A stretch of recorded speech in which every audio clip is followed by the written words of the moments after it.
हरे कृष्णा। राधे राधे। कृष्ण दास के चैनल में आप सभी प्यारे प्यारे जी भक्तों का स्वागत है। और आप सब कैसे हो? कान्हा जी की कृपा से, श्री जी की कृपा से आप सभी स्वस्थ होंगे, मस्त होंगे। तो सभी को जया एकादशी की बहुत बहुत शुभकामनाएं। माघ मास के जया एकादशी का महात्मा सुनाने जा रही हूँ। कथा अच्छी लगे तो राधे राधे जरूर से लिखना और शेयर भी करना। तो हाथ में तुलसी पत्ता, फूल या तिल ले सकते हो और श्री हरि का भजन जरूर से करना। श्रीमन नारायण नारायण नारायण, भजमन नारायण नारायण नारायण, लक्ष्मी नारायण नारायण नारायण, गोविंद नारायण नारायण नारायण। बोलो श्री हरि विष्णु भगवान की जय, लक्ष्मी नारायण भगवान की जय। इस व्रत में भगवान केशव के नाम की पूजा की जाती है। व्रत करने वाले को भूत प्रेत पिशाच आदि योनियों में जाने का भय नहीं रहता और अनेकों जन्म के पाप नष्ट हो जाते हैं। व्रत करने वाले को लोक और परलोक में सभी सुखों की प्राप्ति होती है। युधिष्ठिर ने पूछा, भगवान कृपया करके यह बताइए कि शुक्ल पक्ष में कौन सी एकादशी होती है, उसकी विधि क्या है तथा उसमें किस देवता का पूजन किया जाता है। भगवान श्री कृष्ण बोले, माघ मास के शुक्ल पक्ष में जो एकादशी होती है उसका नाम जय है। सब पापों को हरने वाली उत्तम तिथि है, पवित्र होने के साथ पापों का नाश करने वाली है तथा मनुष्य को भोग और मोक्ष प्रदान करती है। इतना ही नहीं, यह ब्रह्म हत्या जैसे पाप तथा पिशाचत्व का भी विनाश करने वाली है। इसका व्रत करने पर मनुष्य को कभी प्रेत योनि में नहीं जाना पड़ता।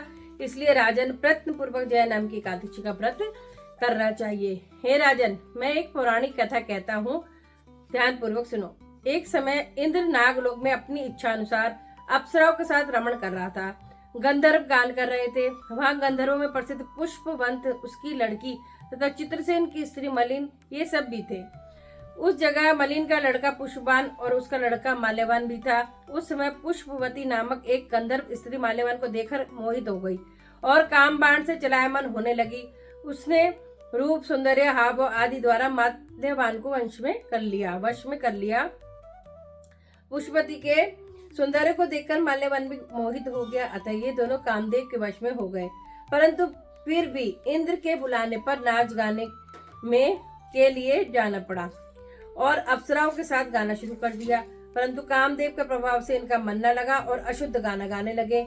इनकी भाव भंगियों को देखकर इंद्र ने इनके प्रेम को समझ लिया और इसमें अपना अपमान समझ इंद्र ने उसे श्राप दे दिया कि तुम स्त्री पुरुष के रूप में मृत्यु लोक में जाकर पिशाच का रूप धारण करो, अपने कर्मों का फल भोगो।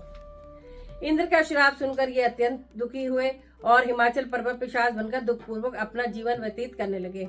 रात दिन में उन्हें एक क्षण भी निद्रा नहीं आती थी। इस स्थान पर अत्यंत सर्दी थी। एक दिन पिशाच ने अपनी स्त्री से कहा, ना मालूम हमने पिछले जन्म में ऐसे कौन से पाप कर्म किए जिससे हमें इतनी दुखदायी या पिशाच योनि प्राप्त हुई है। देव योग से एक दिन माघ माह के शुक्ल पक्ष की जय नाम की एकादशी आई। इस दिन दोनों ने कुछ भी भोजन न किया और न कोई पाप कर्म नहीं किया। इस दिन केवल फूल फल खाकर ही दिन व्यतीत किया और महान दुख के साथ पीपल के वृक्ष के नीचे बैठ गए। वह रात्रि इन दोनों ने एक दूसरे के साथ बहुत ही कठिनता से काटी। सर्दी के कारण उनको रात्रि में निद्रा भी नहीं आई। दूसरे दिन प्रातःकाल होते ही भगवान के प्रभाव से इनकी पिशाच देह छूट गई और अत्यंत सुंदर अप्सरा गंधर्व की देह धारण करके तथा सुंदर वस्त्र तथा आभूषणों से अलंकृत होकर नागलोक को प्रस्थान किया। आकाश में देवगण तथा गंधर्व इनकी स्तुति तथा पुष्प वर्षा करने लगे। नागलोक में जाकर इन दोनों ने देवराज इंद्र को प्रणाम किया। इंद्र को भी इन्हें अपने पूर्व रूप में देखकर महान आश्चर्य हुआ और उसने पूछने लगा कि तुम्हें अपनी पिशाच देख किस प्रकार छुटकारा पाया, सब बतलाओ। इस प्रकार माल्यवान बोले कि हे देवेंद्र, भगवान विष्णु के प्रभाव तथा जय एकादशी के व्रत के पुण्य से हमारी पिशाच देह छूटी है। इंद्र बोले, हे माल्यवान, एकादशी का व्रत करने तथा विष्णु के प्रभाव से तुम लोग पिशाच की देह से छोड़कर पवित्र हो गए हो और हम लोगों के भी वंदनीय हो गए हो, क्योंकि शिव भक्त हम लोगों की वंदना करने योग्य है। अतः आप धन्य हैं। अब तुम पुष्पवती के साथ विहार करो। हे युधिष्ठिर, इस जय एकादशी का व्रत करने के से समस्त योनि छूट जाती है। जिस मनुष्य ने इस एकादशी का व्रत किया है उसने मानो सब यज्ञ तप आदि किए हैं। जो मनुष्य भक्ति पूर्वक जय एकादशी का व्रत करते हैं वे अवश्य ही सहस्त्र वर्ष तक स्वर्ग में निवास करते हैं। भगवान श्री कृष्ण कहते हैं, राजन, इस एकादशी का व्रत करना चाहिए। जय ब्रह्म हत्या का पाप भी दूर करने वाली है। जिसने जय का व्रत कर लिया उसने सब प्रकार का दान दे दिए और संपूर्ण यज्ञों का अनुष्ठान कर लिया।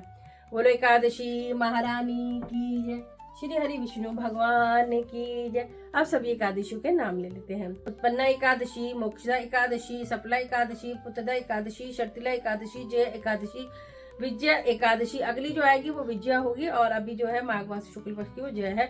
आमल की एकादशी, पाप मोचनी एकादशी, कामदा एकादशी, वरुथनी एकादशी, मोहिनी एकादशी, अपरा एकादशी, निर्जला एकादशी, योगिनी एकादशी, देवशनी एकादशी, कामिका एकादशी, पुत्रदा एकादशी, अजा एकादशी, परिवर्तनी एकादशी, इंद्रा एकादशी, पापानुकुशा एकादशी, रमा एकादशी, प्रबोधनी, पद्मनी और पद्मा एकादशी।